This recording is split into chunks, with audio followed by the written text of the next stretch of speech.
Ok? Então, vamos lá. Nossa aula de hoje é sobre estrutura da redação dissertativa argumentativa. Nós vamos relembrar um pouco sobre o que a gente já estudou sobre essa estrutura, né, essa divisão dela e como ela se divide, tá bom? Então, aí é só mesmo para destacar aí o cabeçalho da escola, redação hoje. Então, nós vamos relembrar um pouco aí das redação, né, das questões do Enem, como é que, né, quais são as competências, o que é que se pede dentro do texto da redação do Enem. Então, para relembrar, a gente vai ver um pouco logo das 5 competências exigidas. Lembrando que a primeira competência é demonstrar o domínio da modalidade escrita, tá bom? Então, você tem que escrever na norma culta, sem neologismos, sem gírias, utilizando palavras, né, de cunho mais que demonstram o seu conhecimento vocabular e que não, né, não estejam tão relacionados ao seu linguajar diário, tá bom? Então, a competência 2 é compreender a proposta de redação e ampliar os conceitos das várias áreas do conhecimento para desenvolver o tema dentro dos limites estruturais do texto dissertativo argumentativo. Resumindo, a competência 2 ela vai estar relacionada com a estrutura do texto dissertativo argumentativo. Se você conseguiu, né, vamos assim dizer, criar um texto com as colocações tanto de coerência como de coesão, mas também com o foco da sua estruturação, introdução, desenvolvimento, conclusão, destacando os elementos coesivos e, né, assim colocando também, né, que se você conseguiu captar o que o texto dissertativo argumentativo retrata, que é exatamente a questão de expor um tema a partir de uma ideia, certo? Defendendo a partir de uma tese, e, né, destacar também a questão de autoria, se você conseguiu argumentar com, vamos assim dizer, argumentos, proporções próprias. A competência 3 é selecionar, relacionar, organizar e interpretar as informações. Normalmente é como você organiza o texto. Ela vai estar ligada à competência 2, mas com um cunho mais específico para questões, né, que relacionam, né, as ideias, as opiniões, a coerência. Ou seja, você conseguiu fazer de que forma, por exemplo, para convencer, né, quem vai ler, o seu leitor, ou seu corretor, por exemplo, no Enem, de que você expôs o conteúdo de forma clara, objetiva. A competência 4 é demonstrar os conhecimentos dos mecanismos linguísticos necessários à construção da argumentação. A competência 3, ela retrata muito o campo da ideia. Já a competência 4, ela retrata muito o tempo né, o molde da escrita, os elementos coesivos, a estruturação, né, a questão de como você, por exemplo, utilizou, né, a concordância, a regência e, principalmente, os, né, elementos linguísticos de coesão, como advérbios, adjetivos e conjunções, que é o foco principal, para organizar o seu texto. E a competência 5, por último, nós temos aí o encerramento da redação, que é elaborar uma proposta de intervenção para o problema abordado, né, respeitando os direitos humanos. Destacando o quê? Né, que é como se fosse a nossa solução para o problema. Apontar, por exemplo, como é que a gente pode resolver a questão social destacada no problema, né, da redação. Ok? Então, a estrutura da redação é bem básica. Nós vamos ter a introdução, que é onde você vai expor seu ponto de vista. Acima de tudo, vai deixar claro qual é a sua tese, se você vai a favor ou contra, por exemplo, da tese já exposta ou do assunto exposto lá nos textos motivadores. O desenvolvimento, você vai traçar os argumentos para defender sua tese. E a conclusão é onde a gente situa a competência 5, que é a proposta de intervenção. Ok? Então, bem básico, resumindo o que eu já tinha passado para vocês, nós temos aí o título, se necessário, se você optar por escrever. Lembrando que na folha de redação, você coloca o título na primeira linha e, em seguida, na segunda linha, você já começa a redação. Você não salta ou pula, né, como assim dizer, uma linha, não. Então, a introdução, você coloca aí no máximo umas 5 linhas. A gente vai ter introduções maiores, Vai. A gente pode ter introduções aí até de 7 linhas. Contudo, certo, Ludmila? Mas, né, você não deve pular, tá bom? Porque ali vai ser contado como um erro ou 2 como uma coisa que, né, você já perdeu uma linha de escrita.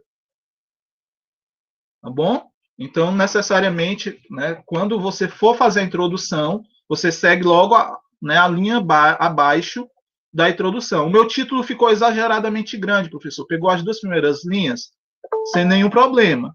Você poderia, né, tentar resumi-lo antes de escrevê-lo, tá bom?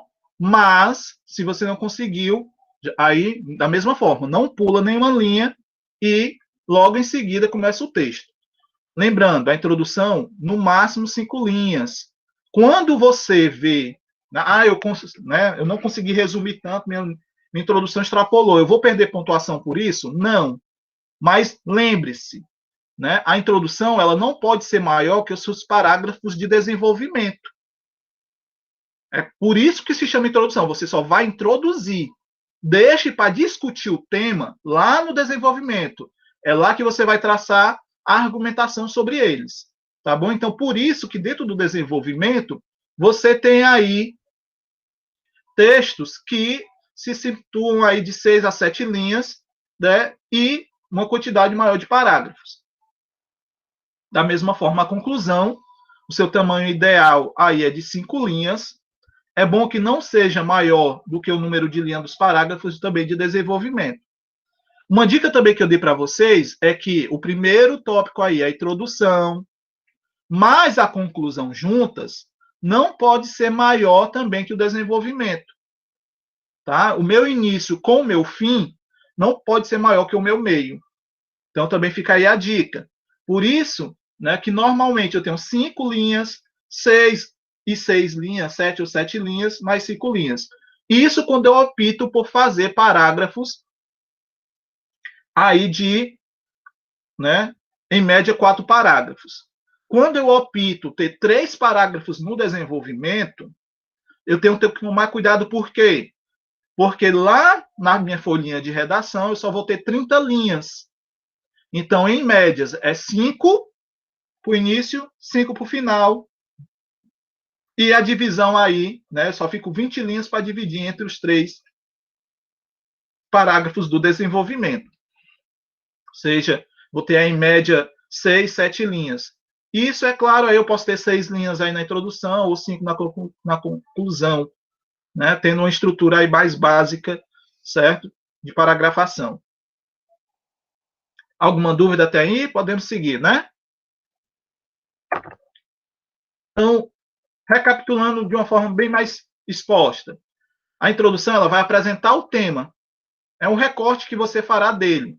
Evite fazer rodeios. É recomendável que a tese seja exposta para direcionar a leitura e mostrar sua linha de raciocínio. Lembrando, o que é tese? A minha o ponto de vista a qual eu vou defender. Eu estou falando sobre o aborto, né? Tema na qual a gente até discutiu, que foi bem aí discutido nas últimas semanas devido a um fato aí jornalístico, mas uma notícia jornalística. Aí a gente vai, por exemplo, expor desde o início se é a favor ou contra, certo? A minha tese, eu não posso deixar, né, um meio termo. Eu vou traçando argumentos, por isso e por isso, né? Enfim, não, na minha tese, no meu ponto de vista, já na introdução, eu tenho que ter o foco. Eu vou ser a favor ou contra? Tá bom? Lembre-se que a dissertação, seus argumentos devem ser usados para convencer quem estiver lendo. Tá bom? Então, mesmo já na introdução, você já tem que ter esse foco. Qual vai ser, né, a minha tese, o meu ponto de vista, para depois, lá no desenvolvimento, eu começar a defendê-la, né, justificando-as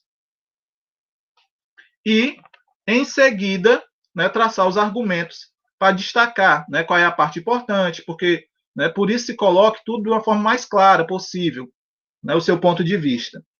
Né, deixe, né, já organizado uma dica, né, reservar um parágrafo para cada argumento, analisando todos os aspectos que você pode, né, querer abordar. Por que isso? Porque lá na introdução, dependendo do tipo de introdução que você escolhe, você já cita alguns argumentos. Você não explica, você cita os argumentos. Certo? Novamente, mediante, né, a importância da vida, verifica-se um tabu ainda na nossa sociedade, que é o fato do aborto. Eu já vou defender minha opinião, algo imperdoável, pois, mesmo com as autoridades destacando as possíveis legalidades do aborto, aí já é um argumento. Eu vou explicar toda essa legalidade do aborto? Não. Certo? Eu vou deixar para me explicar esse argumento lá no desenvolvimento. Quando eu for explicar ele, aí eu retorno ao argumento, né? Verifica-se em primeiro plano que a lei retrai isso, isso e isso, cita isso. Então, dessa forma, a gente pode verificar isso, né? Há tanto isso, além disso, entre outros pontos. Já a conclusão, você vai retornar todas as ideias expostas na introdução, né? Ou seja, diante de toda a problemática do aborto e da né, vamos assim dizer assim, da questão imperdoável que é tirar a vida de um ser humano, aí você vai traçar a solução, né? Precisamos, por exemplo, de mais palestras, né, em postos de saúde que orientem as mulheres a, né, meios de prevenção, né? Temos que ter mais um apoio de psicólogos, tal, que associe essas mulheres grávidas a não quererem um aborto. Casas de apoio para retratar, né, e criar essas crianças. Palestra bem coringa, né, como é, ou seja, é citado quase em todas as propostas de redação, sim, certo? Agora você tem que ser específica. Lembre que quando eu vou ainda, nós vamos ter uma aula só de conclusão. Mas o que é que você já pode destacar é que a conclusão ela deve ser objetiva, mas ela deve ser realizável. Por exemplo, palestras. Sim, palestra ela vai ser bem citada, é bem coringa, como você colocou, Letícia. Mas você já pode citar os PFEs, né, os postos de saúde, mediante orientação médica e psicológica, podem, né, fazer uma busca ativa das mulheres e adolescentes grávidas em cada bairro da cidade. Você está especificando como é que vai acontecer. Você tem que realmente dizer como resolver o problema. Você tem que se aumentar o rigor na lei. Mas como? Não é só dizer que tem que aumentar o rigor na lei. Você tem que traçar quais, vamos assim, rigorosidades devem acontecer para aquele fato dentro da lei ser destacado. Eu não posso só isso. Eu citei a rigorosidade, eu citei palestras educacionais. Ela é considerável? Mas ela é considerável dentro do senso comum, como você mesmo colocou, como um coringa. Vocês têm que ter a ideia de que, né, esse ponto, né, deve ser bem estruturado. Mas, como eu disse, nós vamos ter uma aula só sobre conclusão aí mais na frente. Tá bom? Então, veja o esquemazinho aí que eu achei na internet. A introdução é uma parte que vai levar o leitor para dentro do seu texto. Então, quais são as funções dela? Mostrar a atualidade de relevância do tema, colocando dentro de um contexto. Você vai contextualizar o tema, vai introduzi-lo. Sugestão de abordagem contra ou favor à tese. Então, você vai selecionar a sua tese e vai se impor. Você é a favor ou não contra o tema abordado. Aí você tem várias estratégias de introdução. Nós já até trabalhamos em sala de aula. Por argumentos, né, citação de argumentos, por contexto histórico, exemplo concreto, né, flashes ou frases nominais, dados estatísticos, alusão cultural, conceituação. Né? Por exemplo, você vai estar falando sobre a questão do desmatamento, né, em relação ao meio ambiente. Você pode colocar uma conceituação, né? O que é o desmatamento? Aí você conceitua e começa a destacar os pontos necessários. Ok, Marina, tá bom? Já fica aí a dica. Deixa eu só verificar logo uma coisinha aqui no Meet.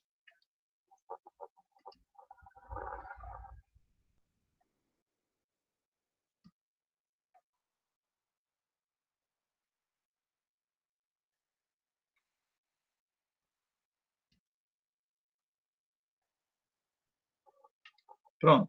Era só marcar ali a presença de vocês. Então, vamos voltar aqui para a explicação. Então, vocês têm aí todas essas estratégias de introdução, que nós já trabalhamos nas aulas anteriores. No desenvolvimento, você vai ter um parágrafo, que é a unidade de texto que desenvolve apenas uma ideia principal que deve ser articulada com o todo. É o parágrafo padrão. Professor, você ter só um parágrafo? Não. Você vai ter cada parágrafo que você vai destacar, é para cada argumento trabalhado que você vai expor. Então, necessariamente, você já pode pontuar o que é que eu sei sobre esse tema. Vou lá pontuando. Isso, isso e isso. Então, esses 3 argumentos que eu vou destacar. Ah, eu só tenho 2 argumentos, então 2 parágrafos. O mínimo do mínimo é que você tenha 2 parágrafos de desenvolvimento. Ah, professor, o mínimo é uma introdução, um desenvolvimento e uma conclusão.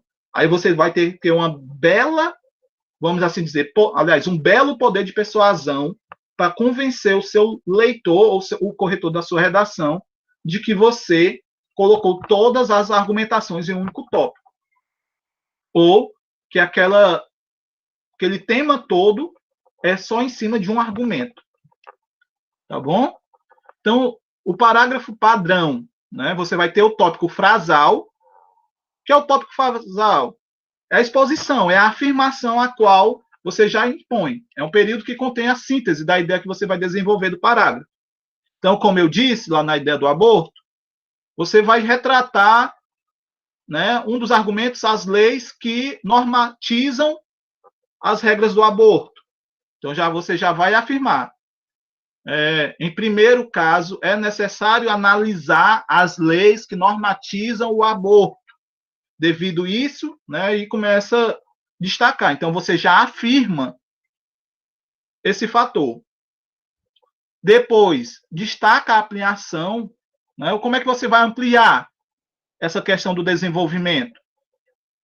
Exemplificando como é que isso acontece, explicando, dizendo um argumento de autoridade, aí entre os tipos de argumentos. Dizendo um argumento, por exemplo, de causa e consequência, de raciocínio lógico.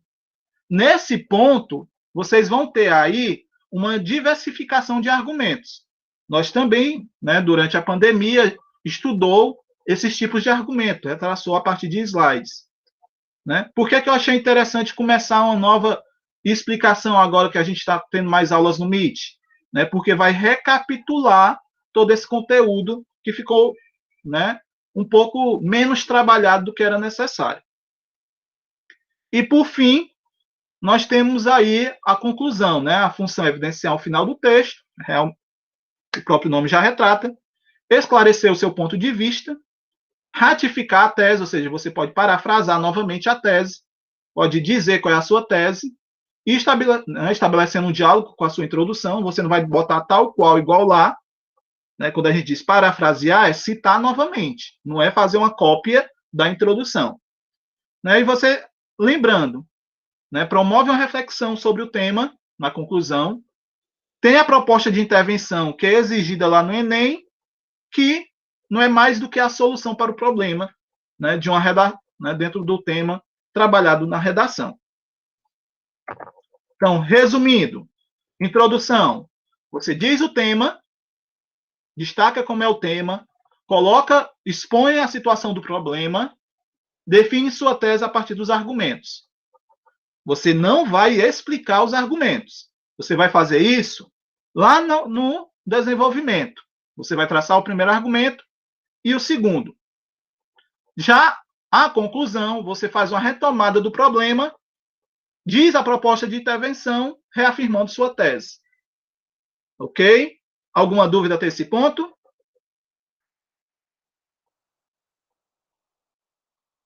Então, podemos prosseguir. Então, o que escrever, né?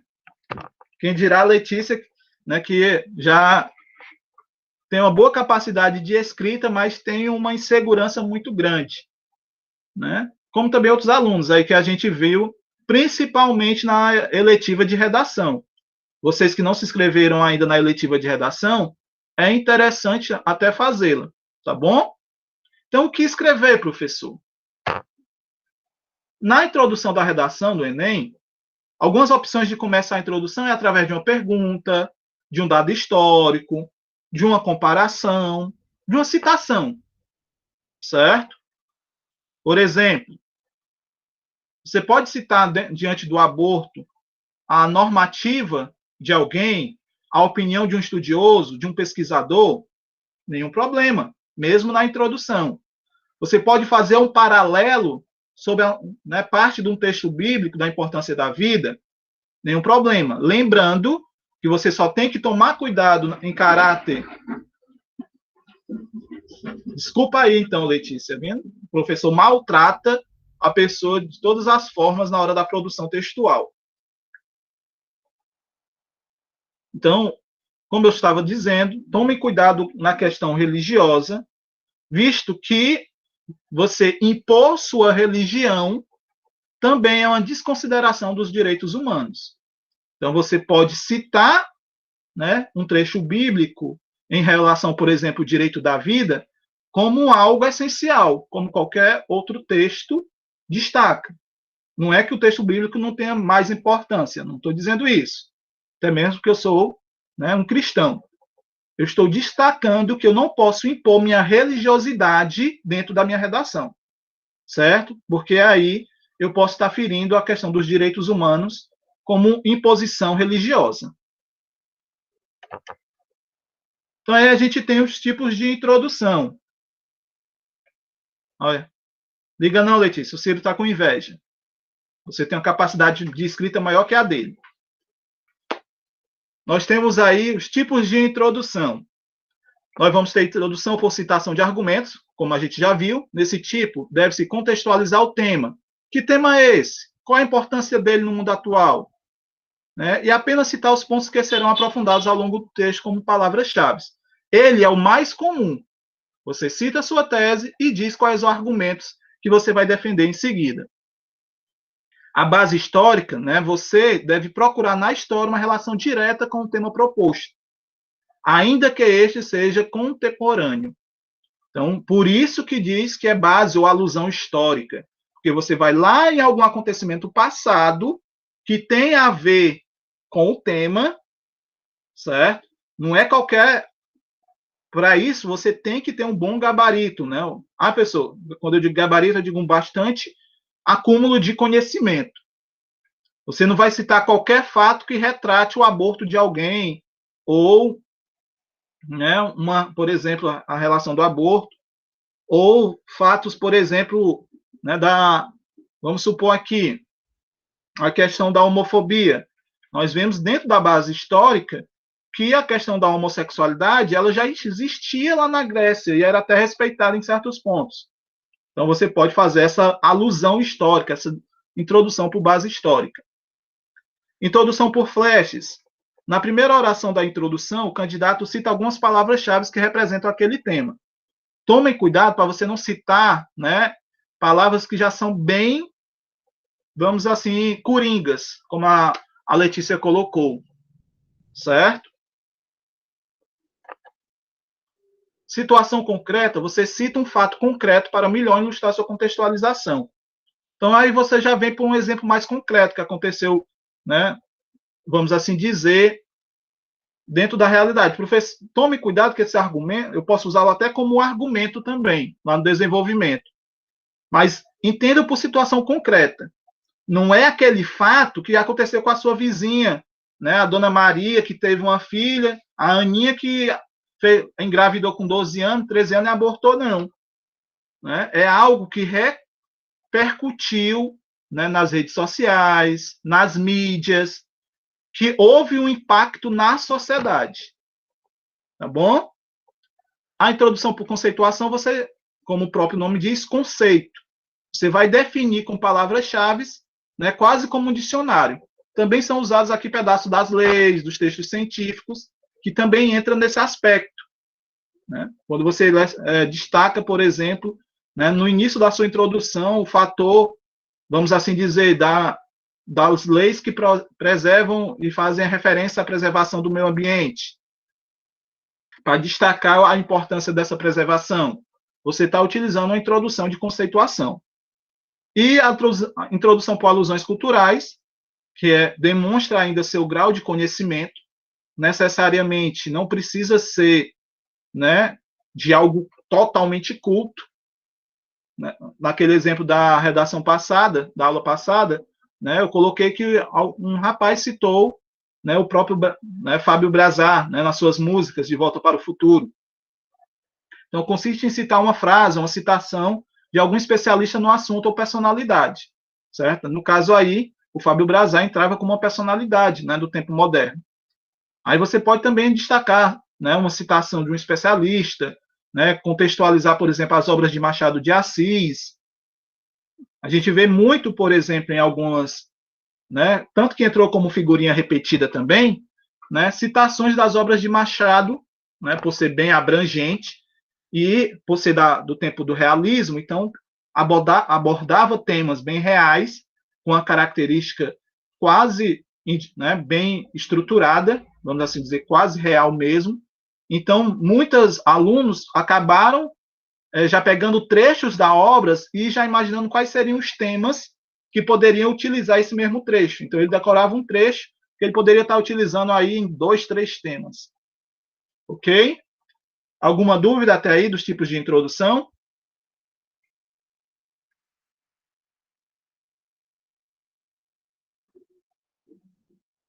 Podemos prosseguir, então.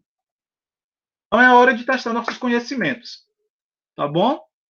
Para né, o professor não ficar só falando, nós vamos ter aí a redação do Enem de 2018 teve como tema a manipulação do comportamento do usuário pelo controle de dados na internet.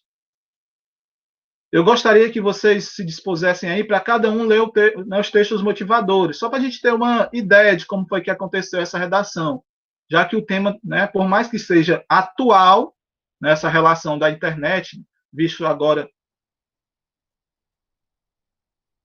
Fátima, provavelmente não. Até, por mais que seja né, um tema bem atual agora desse ano, o coronavírus, eu acredito que ele possa se situar em relação à pandemia.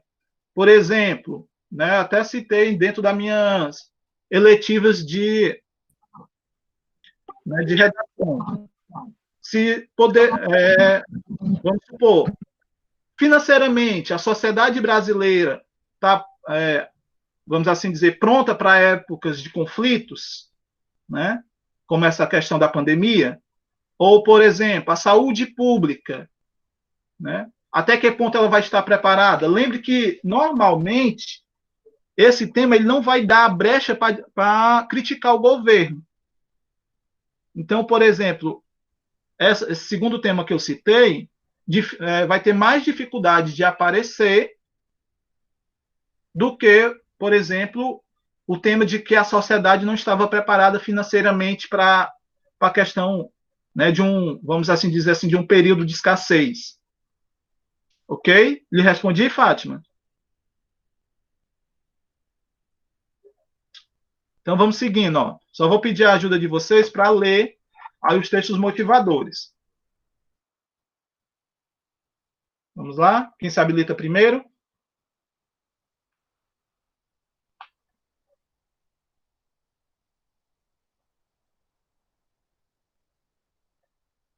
Vamos lá, Rayane, Isabel, Elane, Letícia, Larissa,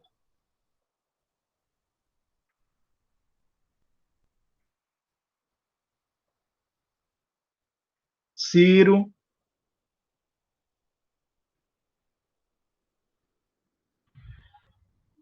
Todo mundo foi merendar e me deixou na...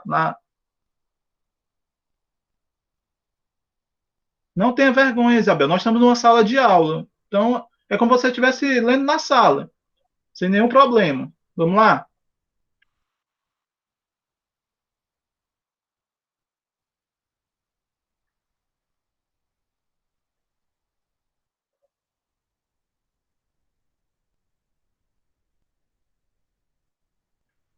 Tá vendo?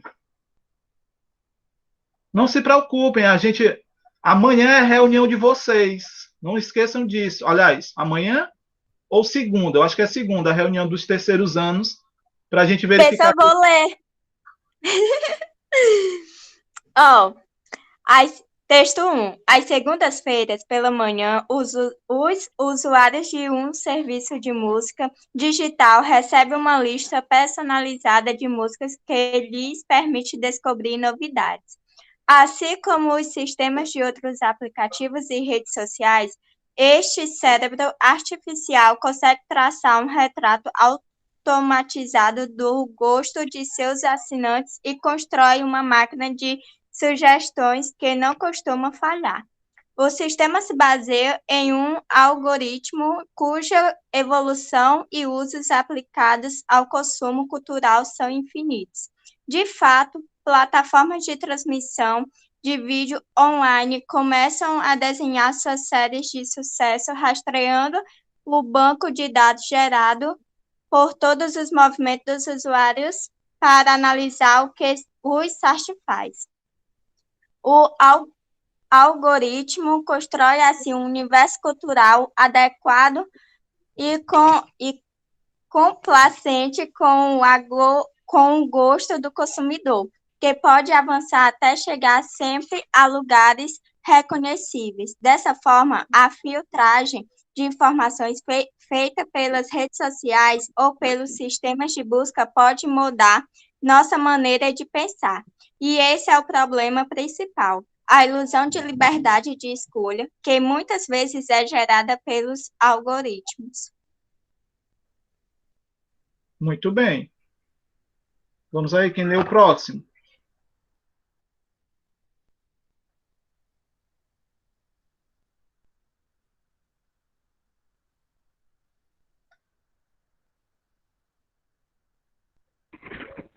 Nos sistemas dos gigantes da internet, a filtragem de dados é transferida para um exército de moderadores em empresas localizadas de Oriente Médio ao sul da Ásia, que tem um papel importante no controle daquilo que deve ser eliminado da rede social, a partir de sinalizações dos usuários. Mas a informação é então processada um algoritmo que tem a decisão final. Os algoritmos são literais. Em poucas palavras, são uma opinião embaralhada em código. E estamos caminhando para um estágio em que é máquina que decide qual notícia deve ou não ser lida. Nós vamos ter aí o texto 3, utilização da internet. 64,7% das pessoas de 10 anos ou mais de idade utilizaram a internet. 63,8% eram homens. 65,5% eram mulheres. Cerca de 85% dos jovens de 18 a 24 anos de idade e 25% das pessoas de 60 anos ou mais de idade utilizavam a internet. Então, vocês veem aí no gráfico, por exemplo, que entre a faixa etária de 60 anos, só 20 pessoas utilizam a internet. Já os jovens chegam a um percentual de 85. Além, né, isso dentro de uma contextualização da utilização da internet. Já dentro da finalidade do acesso à internet, ou seja, qual foi o objetivo de acessá-la? 94,2% era enviar ou receber mensagens de texto, voz ou imagens em aplicativos diferentes de e-mail. Entra aí desde o WhatsApp, Facebook, né, provedores, né, de e-mail, como o Gmail ou o Hotmail, assim por dizer. 73,3% era para fazer conversas, ou de voz, ou de chamada de vídeo. 76,4% era assistir alguns vídeos, inclusive programas, séries ou filmes. E 69,3% era enviar ou receber e-mails realmente, certo? Aí seria um percentual mais utilizado, não digo pelos jovens, mas pela questão empresarial ou das instituições públicas. Quem aí leu o quarto texto?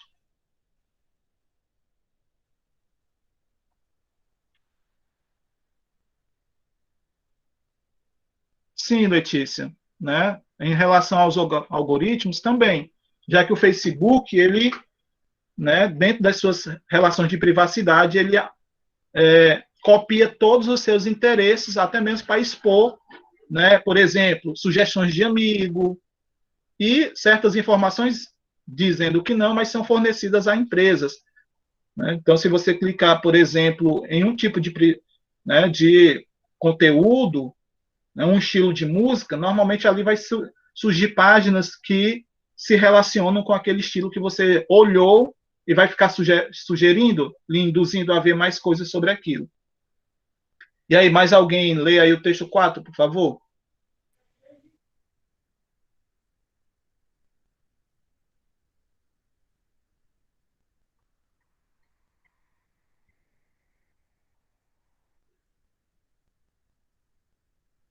Vamos lá, meninos. A gente vai perder tempo da aula. Eu vou ler. Tá bom. Texto 4. Mudanças sutis nas informações às quais somos expostos podem transformar nosso comportamento. As redes têm selecionado as notícias sob títulos chamativos ou critérios como relevância, mas nós praticamente não sabemos como isso tudo é filtrado. Quanto mais informações relevantes tivermos nas pontas dos dedos, melhor. Melhor equipados estamos para tomar decisões. No entanto, surgem algumas tensões fundamentais entre a conveniência e a deliberação, entre o que o usuário deseja e o que é melhor para ele, entre a transparência e o lado comercial. Quanto mais os sistemas souberem sobre você, em comparação ao que você sabe sobre eles, há mais riscos de suas escolhas se tornarem apenas uma série de reações a cutucadas invisíveis. O que está em jogo não é tanto a questão homem versus máquina, mas sim a disputa, decisão informada versus obediência influenciada. Muito bem. Então, esses textos todos retratavam, né, esse tema, manipulação do comportamento do usuário pelo controle de dados da internet. Não é que a internet lhe controle, mas ela consegue lhe manipular o usuário dela a partir de influências, né, que utilizam, né, algoritmos na produção, né, de dados para você fazer determinadas escolhas. Como o último texto colocou, são pequenas cutucadas ao longo do dia, né? Sobre um estilo de música, sobre uma roupa. Então, muitas vezes você viu um calçado, pesquisou algo, né? Em um site, mas outros sites já começam a lhe mandar aquele produto mesmo sem você ter pesquisado. Então, essa relação de compartilhamento de dados, né, seus, acabam lhe influenciando porque, né, tem empresas que acabam comprando parte dessa relação de dados que você acaba colocando na internet. Aí nós temos a redação nota 1000, da Júlia Paula Sellen. Aí nós temos a introdução dela, tá bom? Sob a perspectiva de resolução técnico-científica informacional, vive-se um auge da evolução humana em sua relação com a tecnologia, em que se destaca a ascensão do papel da internet no cotidiano social, Entretanto, tal avanço não é apenas benéfico, de modo que a popularidade existe no uso das redes sociais, aliás, das redes virtuais, possibilitou seu aproveitamento malicioso para que ela atue como meio influenciador de comportamentos. Então, me digam aí, qual tipo de introdução foi utilizada?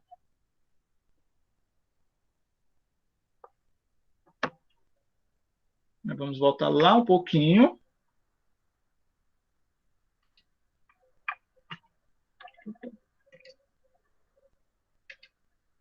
Né? Só para relembrar, né? Nós temos citação de argumentos, citação por base histórica, flashes, situação concreta, conceituação e alusões culturais.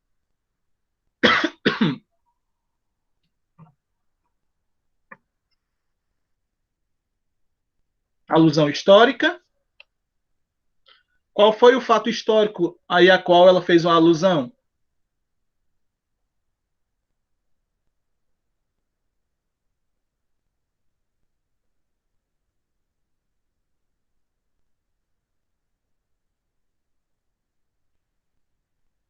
Só que a revolução ela está retratando um fato agora, né? A revolução técnico-científico informacional é agora. Nós estamos vivenciando ela, tá? Não seria totalmente uma alusão histórica, Letícia. É porque lembram que eu também disse para vocês que vocês evitassem no início advérbios de tempo que retrataria, por exemplo, nos dias de hoje, atualmente. O tema já se passa atualmente. Todos os temas trabalhados na redação do Enem são atuais. Então, eu não preciso explicar, né, o atualmente, nos dias de hoje. Certo? Seria um neologismo, uma redundância, né, até mesmo o que a gente chamaria de um pleonasmo. Tá bom? Então, o que é que essa participante, essa candidata fez? Ela usou com outras palavras os dias de hoje. Qual foi? Sob a perspectiva de uma revolução técnico-científica informacional. Então, o que é que está acontecendo hoje? Isso. Uma revolução na tecnologia, nas ciências e no meio de informação. Então, para ela não tirar a palavra atualidade ou nos dias de hoje, ela utilizou um termo mais formal e conceitual que né, ganharia mais valor na hora da produção textual. Então, com isso, ela cita o tema. Mais ou menos o tema é uma relação científico-técnico, né, de tecnologia e informacional, né, dentro da evolução humana. Essa é a temática. Mas qual seria o tipo de argumentos? Aliás, o tipo de argumento não, desculpa, o tipo de introdução. A gente pode já eliminar aí flashes, já que ela não descreve 3 palavras ou 4, para depois fazer a relação.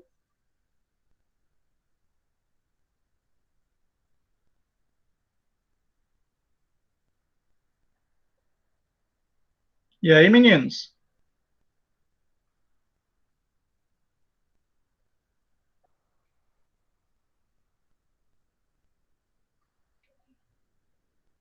Qual seria aí o tipo de introdução?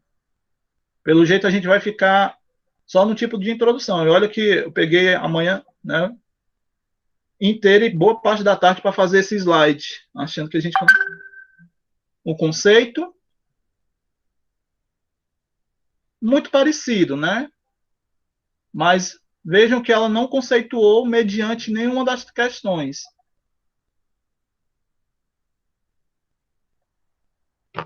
Em que se destaca a ascensão do papel da internet no cotidiano social. Para falar a verdade, a Júlia, tá bom? Ela utiliza o mais comum. Se vocês olharem, o mais comum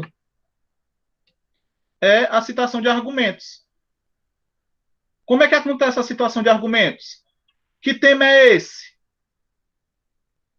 Ó, qual foi o tema? Ela vai expor.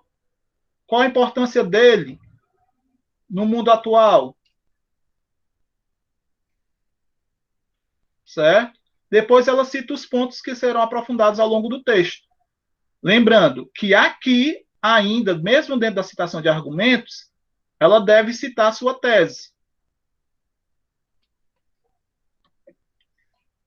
Então, qual seria, por exemplo, né, ela começa a citar os argumentos, né, ela destaca, né, qual é o tema e qual é a importância dele, né, que é destacar a ascensão do papel da internet no cotidiano escolar, aliás, social, desculpa. Então, ela responde aquela segunda pergunta, qual é o tema? Revolução técnico-científica informacional. Ela não repetiu o título, não, né? O título do tema, não, a manipulação do comportamento do ser humano, não. Mas ela conseguiu sintetizar, certo? Informação e tecnologia com as relações científicas, que é as relações dos logaritmos. Tá bom? Então, ela respondeu mais ou menos qual é o tema. É a revolução técnico-científica informacional. Nisso, tá bom? Vive-se o auge da evolução humana na sua revolução com a tecnologia, em que se destaca a ascensão do papel da internet no cotidiano social. Então, nesse ponto, nós vamos ter aí a resposta, qual era a importância desse tema. Mas aí, qual foi a tese que ela defendeu?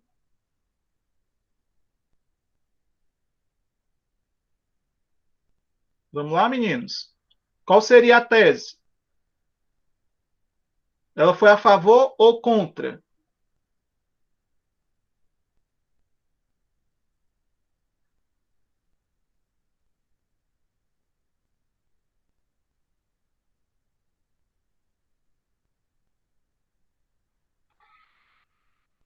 Ela foi contra, né?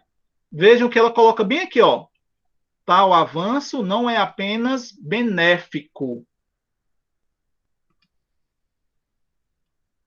Nós vamos ter aí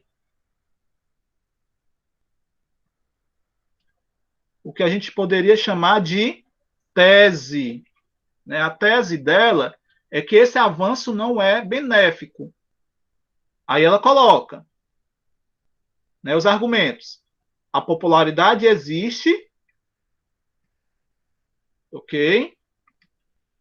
E o principal argumento, possibilitou seu aproveitamento maléfico para que ela atue como meio influenciador dos comportamentos.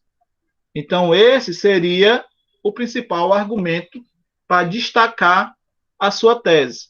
É claro, aí ela vai destacar esse argumento, né, em no caso, mais parágrafos, né, e vai explaná-lo mais de forma, vamos assim dizer, né, de uma forma mais específica, minuciosa, lá no desenvolvimento.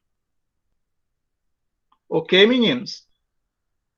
Nós vamos ter aí, vocês viram que a gente tem bastante coisa para ver ainda, certo? O meu receio, por exemplo, dos 50 minutos não serem todo preenchido, né? A gente tem desde a estrutura da redação, tá bom? Ainda bem que eu não...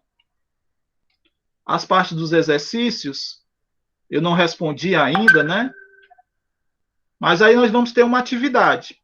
Ela é bem simples, essa atividade. Vocês vão pegar um vídeo lá e vão tirar algumas respostas desse vídeo.